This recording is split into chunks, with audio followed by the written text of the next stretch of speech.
The Quran is a book that holds the secrets of creating the universe. It is the most memorized book on earth. This holy book, where Allah speaks to people, has an amazing story.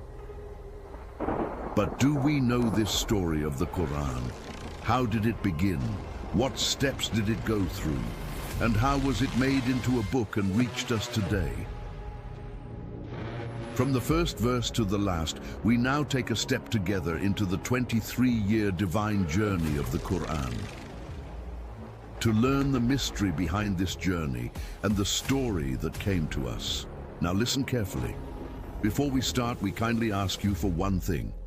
We work very hard to make these videos and share them with you. We only ask you to subscribe to the channel and like the video. If you are ready, let's begin.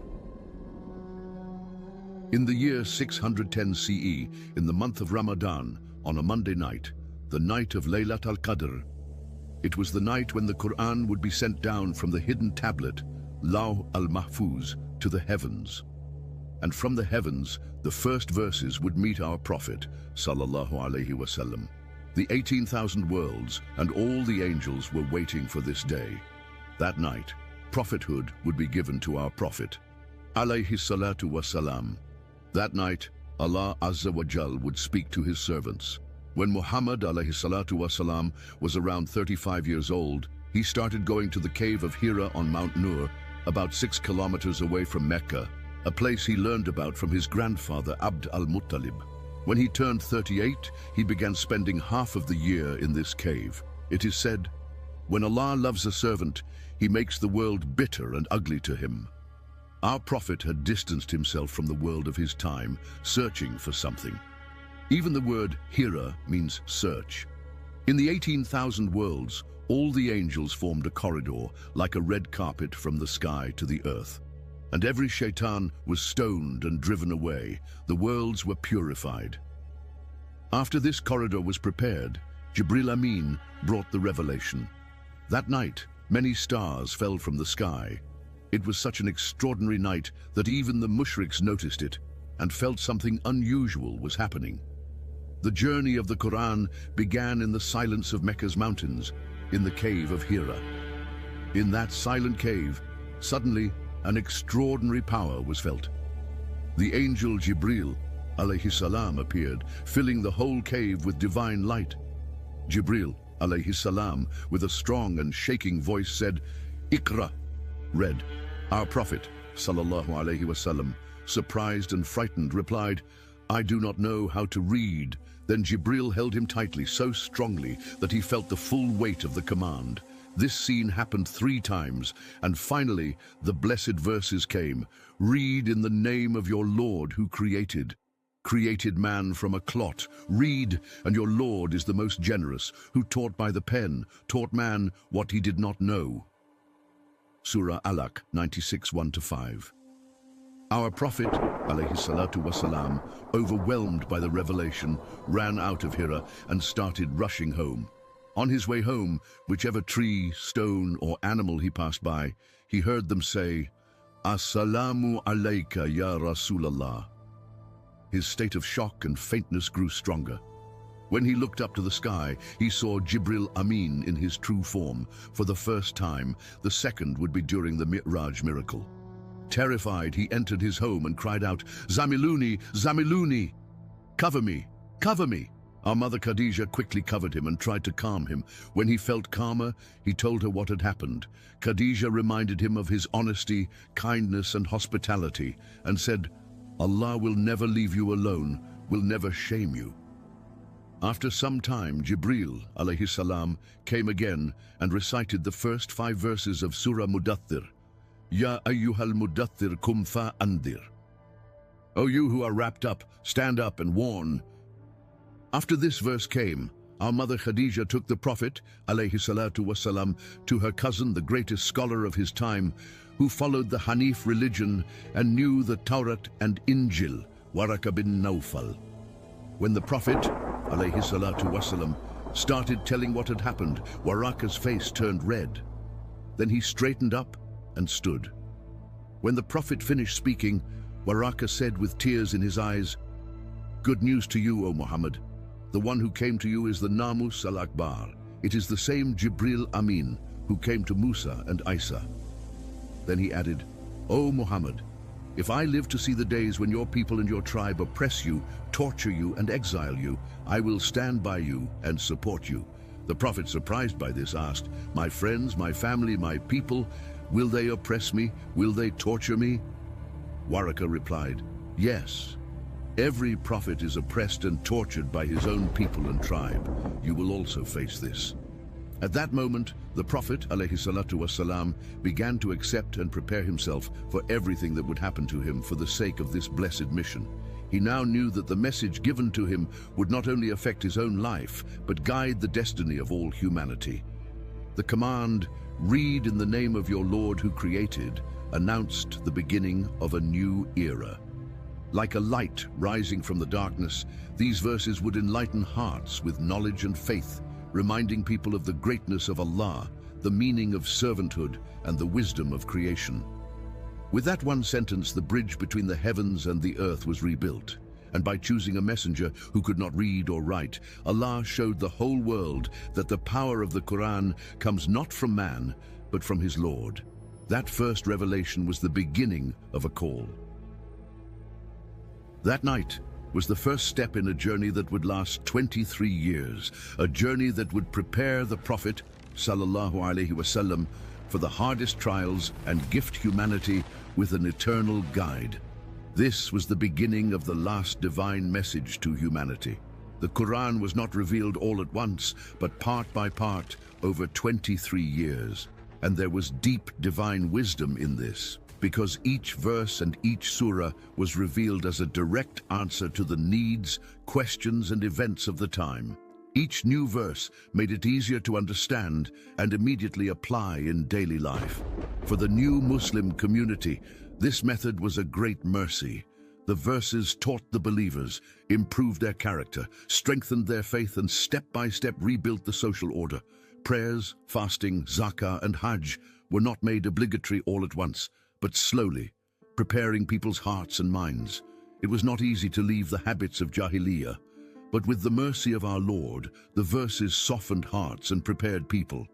Each revelation also gave moral support to the Messenger, sallallahu alaihi wasallam, and strengthened his heart. Especially during the hard years in Mecca, the stories of earlier prophets were told to give him patience and hope. Allah often said to him, "Be patient. The help of Allah is near." The first 3 years of the call were the period of secret invitation. Without drawing the attention of the mushriks, the Prophet secretly invited people to Islam. He started with his closest family and friends, those who never doubted the greatness of the Prophet, his noble character, and the truth of his message, known in Islamic history as the Firsts, or the Pioneers, accepted his call immediately. At the head of these were his wife, our mother Khadija, his servant Zayd bin Haritha, his cousin Ali, and his close friend Abu Bakr. Abu Bakr began working hard to invite others to Islam. After the first 2 revelations, more verses continued to come day by day or at intervals. People began to enter Islam in groups. Finally, the name of Islam spread in Mecca and was spoken about everywhere. These first Muslims had become Muslim in secret.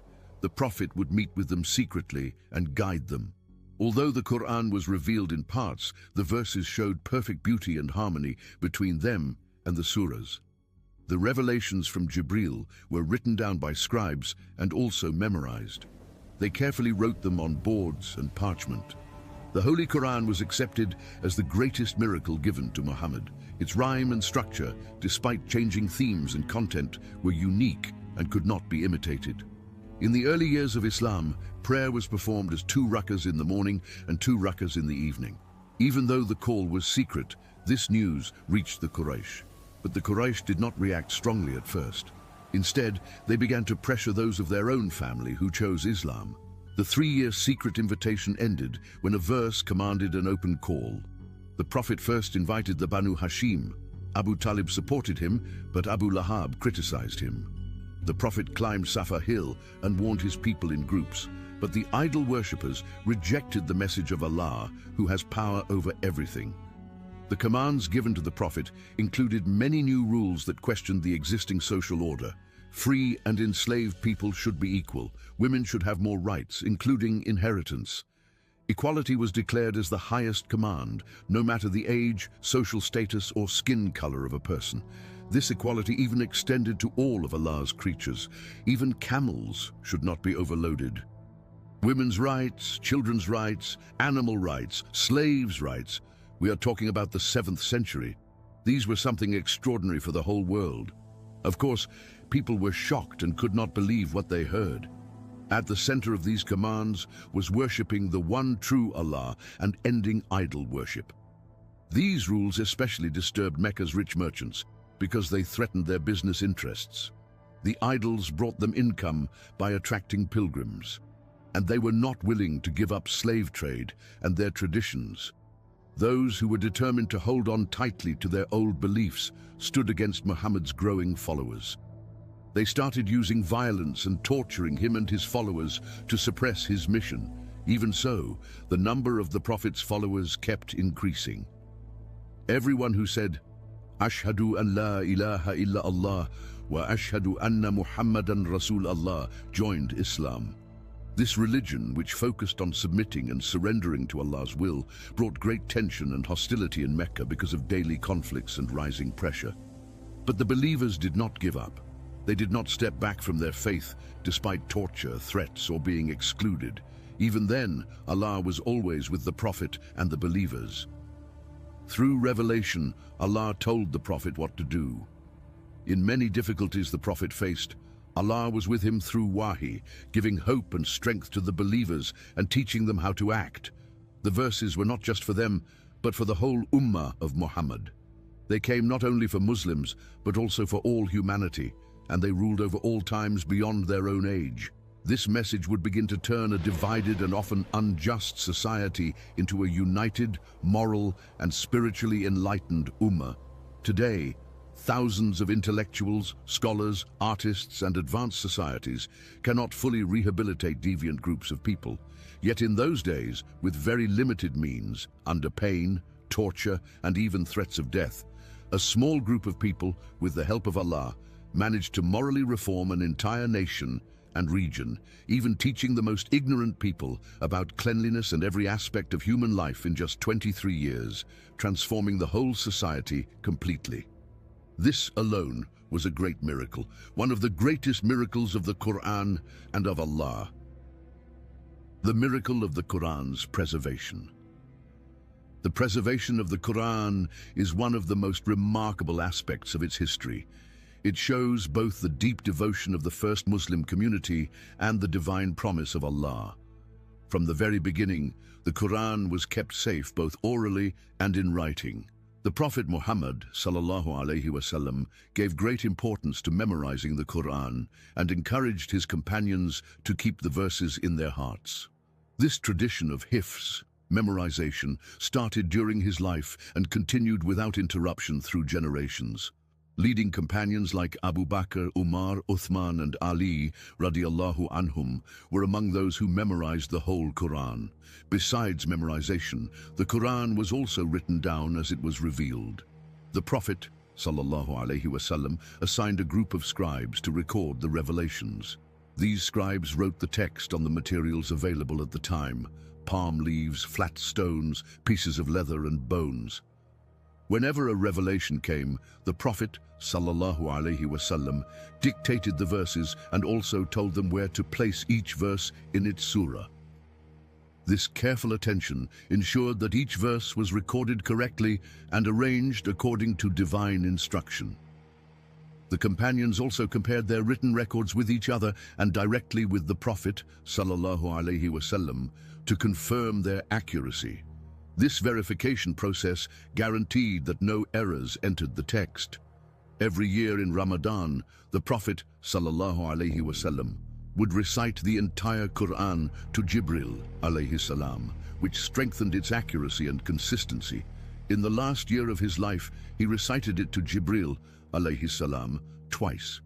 This confirmed the Quran's complete and perfect arrangement as we have it today. After the Prophet ﷺ passed away, the need to collect the Quran into one book became clear. During the caliphate of Abu Bakr radiallahu anhu, many memorizers of the Quran were martyred in the Battle of Yamama, which created a critical moment.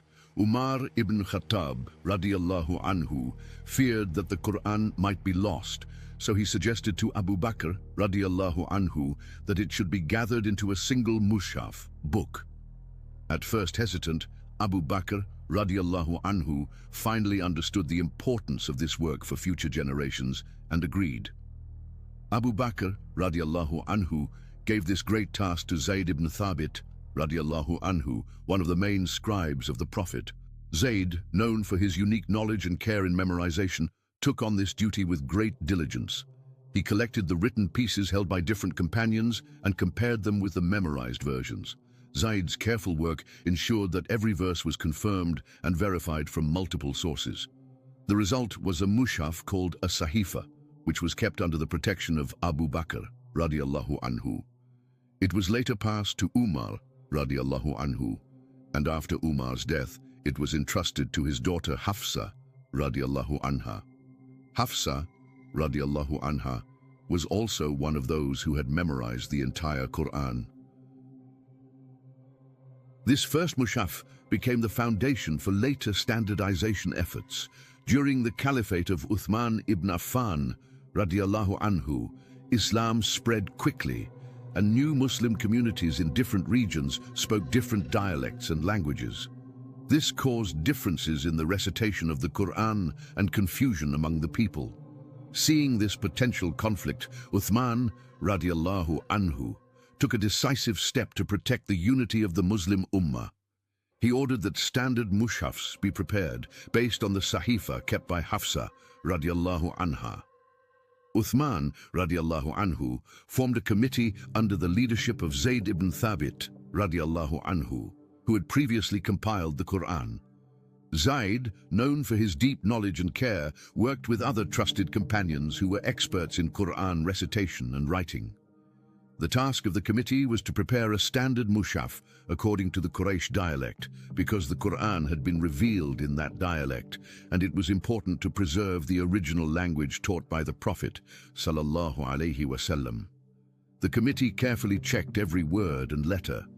They consulted the Hufaz, those who had memorized the Quran, to make sure the written text matched the oral tradition exactly.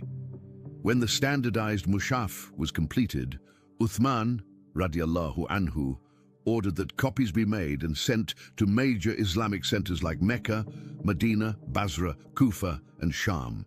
He also ordered that all other unofficial copies and fragments be destroyed to prevent confusion and disagreement.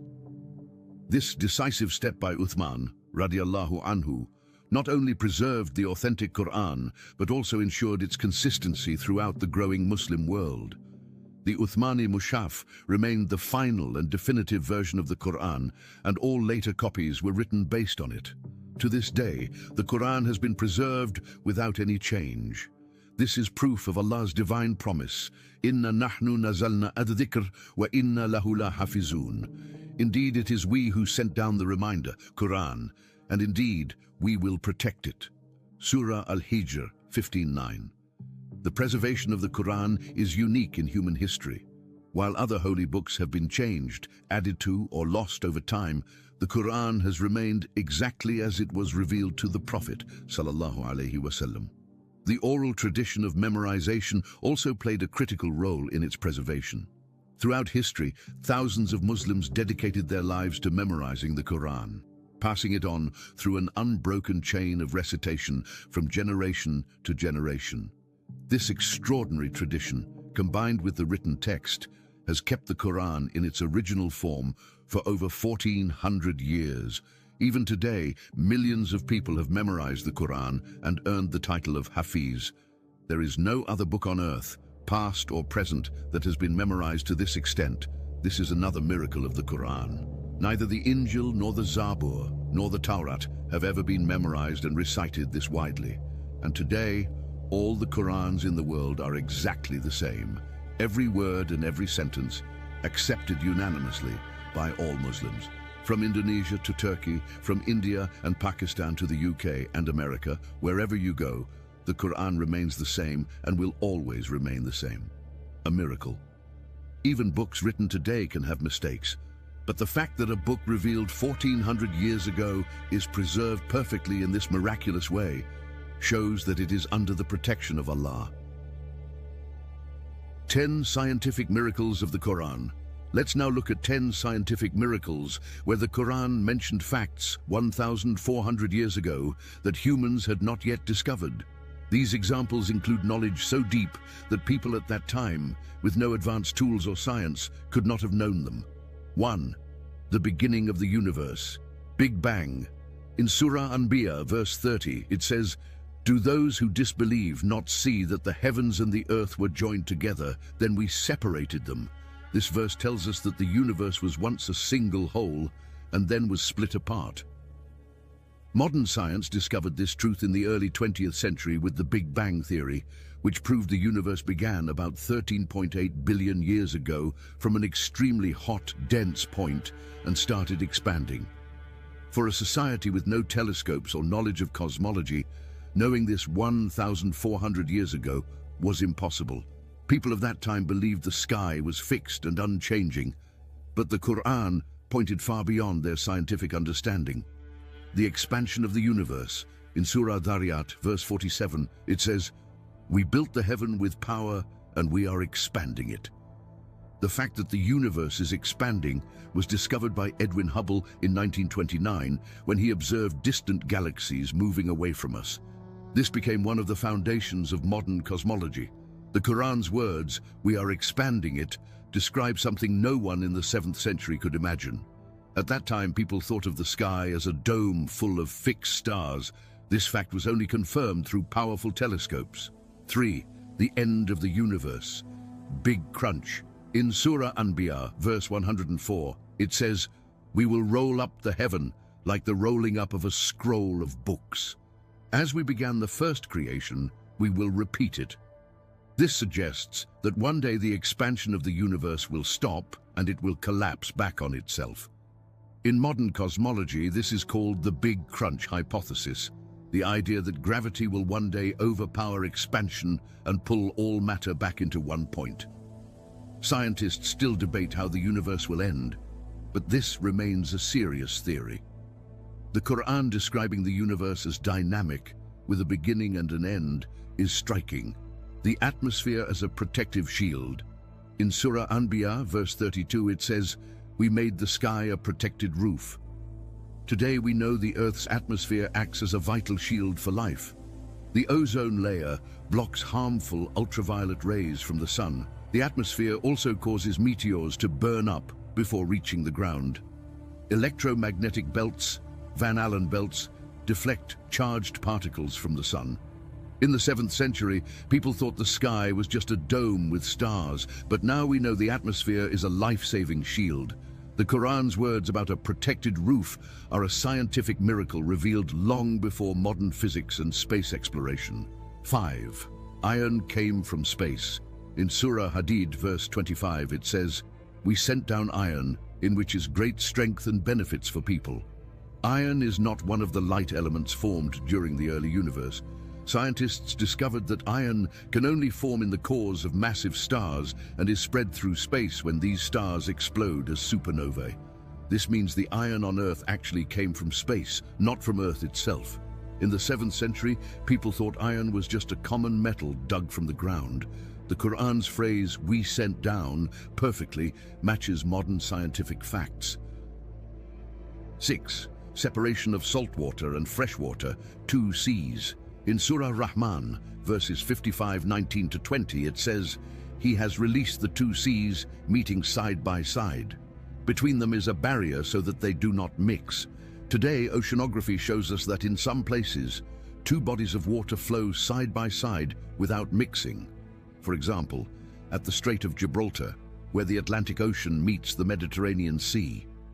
These waters have different salinity and temperatures, and are separated by a thin layer called a halocline, which acts like an invisible curtain due to density differences. At the time when the Quran was revealed, Such a phenomenon was impossible to observe because it is invisible to the eye and only measurable with sensitive instruments. The Quran, calling it a barrier, is knowledge far beyond its time. 7. Humans created from water.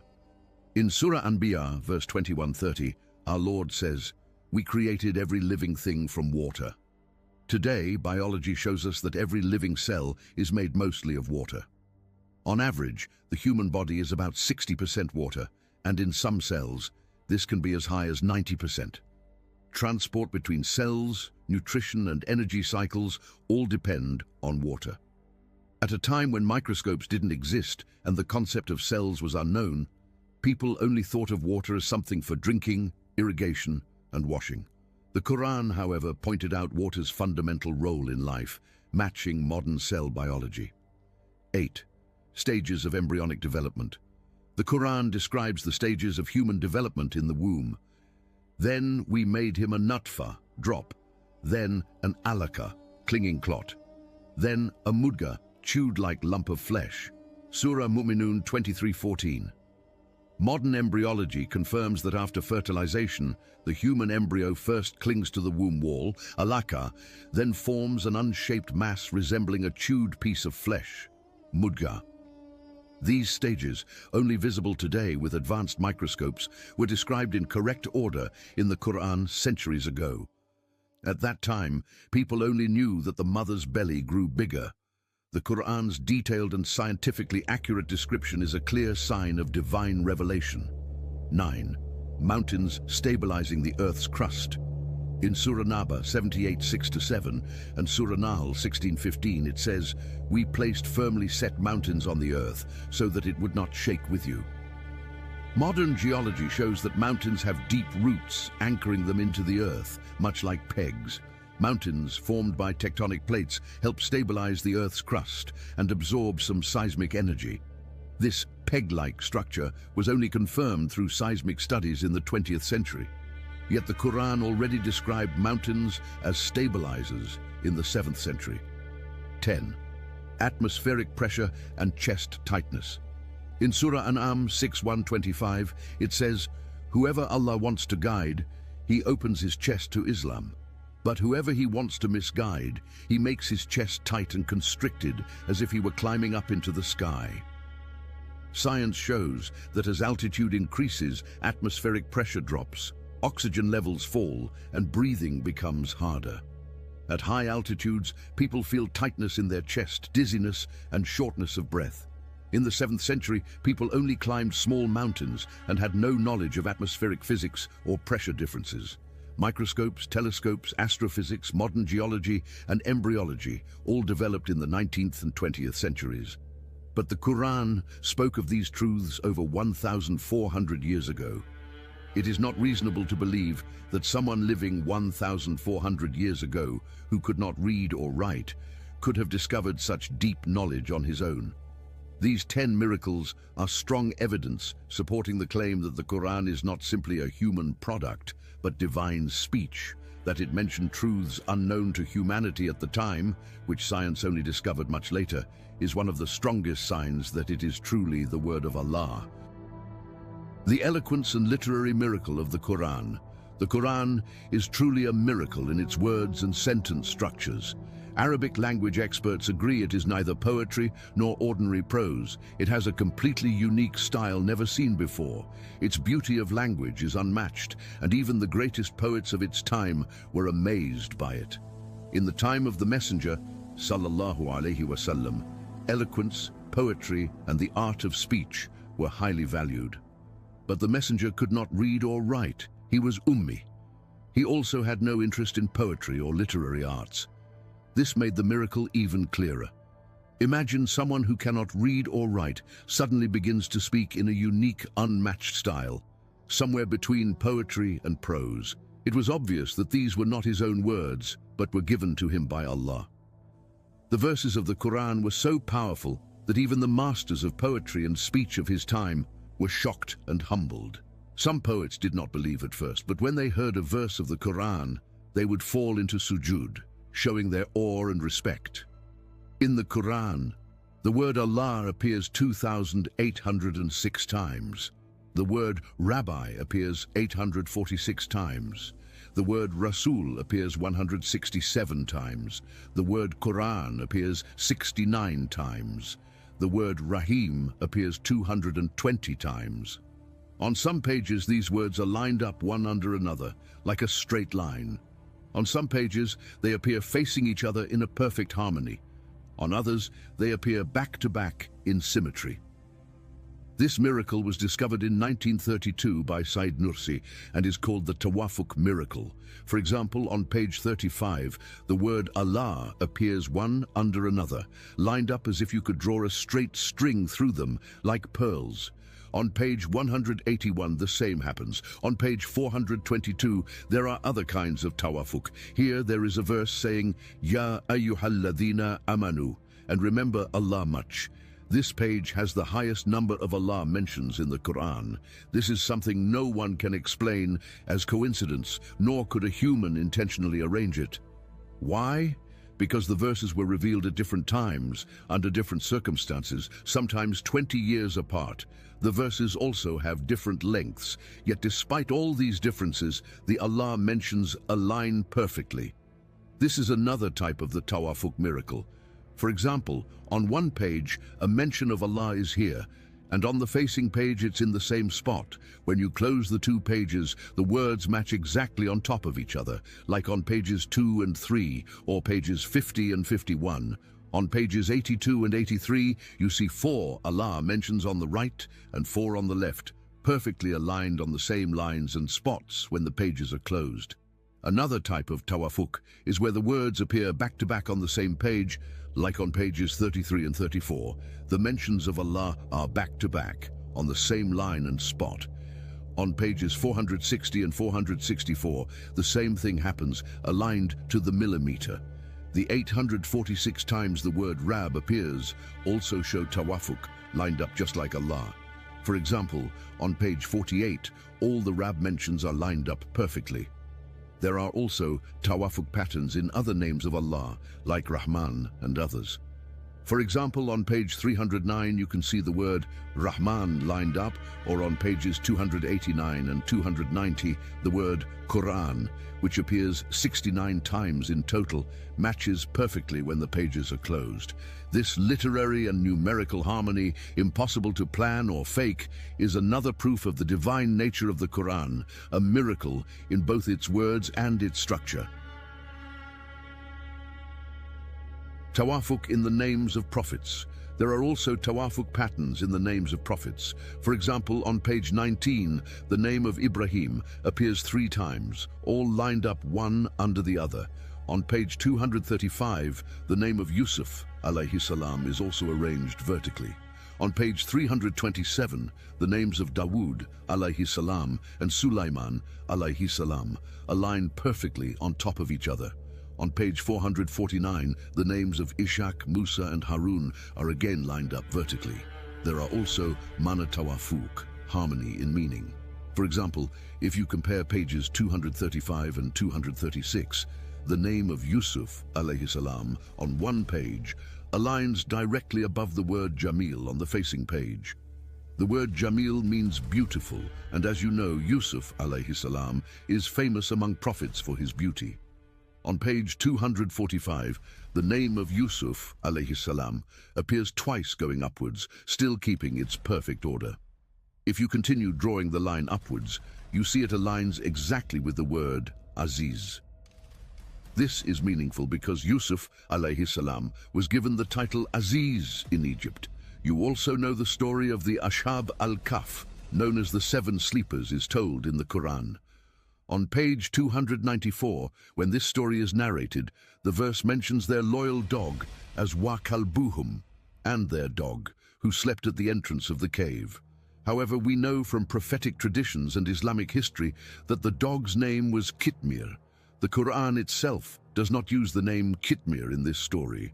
The only place the word Kitmir appears in the Quran is on page 435, 141 pages later, and there it means the thin skin of a date seed, not the dog's name. But if you mark the word wa kalbuhum with a needle on page 294 and then look at page 435, you see it aligns exactly over the word kitmir. This is another astonishing example of tawafuk. These are just a few examples.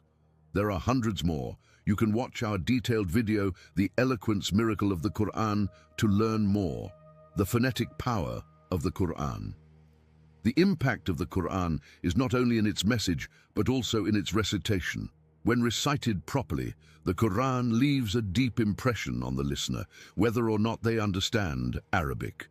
The rhythmic structure and melody of its verses create an indescribable, almost hypnotic effect on the soul. This effect has even caused many non-Muslims who heard it for the first time to break down in tears. Another aspect of the Quran's miracle is its universality. It speaks to all of humanity, crossing cultures, geography, and time. It addresses both the rich and the poor, the educated and the uneducated. It offers solutions to the problems faced by both individuals and societies. Its universal appeal is a reflection of its divine origin, because no human work could ever achieve such lasting and wide-reaching relevance. The Quran foretelling the future and its fulfillment. The Quran challenges humans and also presents detailed prophecies that came true throughout history. Predictions about the victory of the Romans, the spread of Islam, and the preservation of the Quran happened exactly as stated, proving the truth of the Quran beyond doubt. These prophecies are not vague but very clear, offering strong evidence of its divine origin. The teachings of the Quran also perfectly match human nature. They speak to our desires, fears, and ideals. It offers a balanced approach to life, forbidding extremes and encouraging moderation. This balance can clearly be seen in worship, relationships, and social matters, bringing harmony between spiritual and worldly life. Such a comprehensive system can only come from Allah, who created humans. The inclusiveness of the Quran is also seen in its understanding of law and morality. It promotes justice, mercy, and the well-being of all creatures. It offers a fair legal framework that protects everyone's rights in society. Its emphasis on kindness, forgiveness, and compassion reflects the attributes of Allah and gives people a moral model to succeed in this world and the hereafter. The Quran in our lives today. Reading the Quran is itself a great act of worship, and every letter brings reward. The Prophet ﷺ said, "Whoever reads one letter of the Book of Allah will have a reward for it, and each reward is multiplied 10 times. Teaching the Quran is one of the best ways to bring its blessings into our lives. The Prophet ﷺ said, "The best among you are those who learn the Quran and teach it." Sharing its teachings with others through lessons or even simple conversations multiplies its effect. Every person you guide toward the Quran becomes a continuous charity, sadaqah jariyah, for you. Even after you pass away, the rewards keep flowing in your record. The Quran also enriches our daily worship. It makes our prayers more meaningful, deepening every sujood and ruku. It guides our du'as, teaching us to ask Allah for both worldly and eternal good. Its verses remind us to seek His help, guidance, and forgiveness, strengthening our connection with our Lord even more.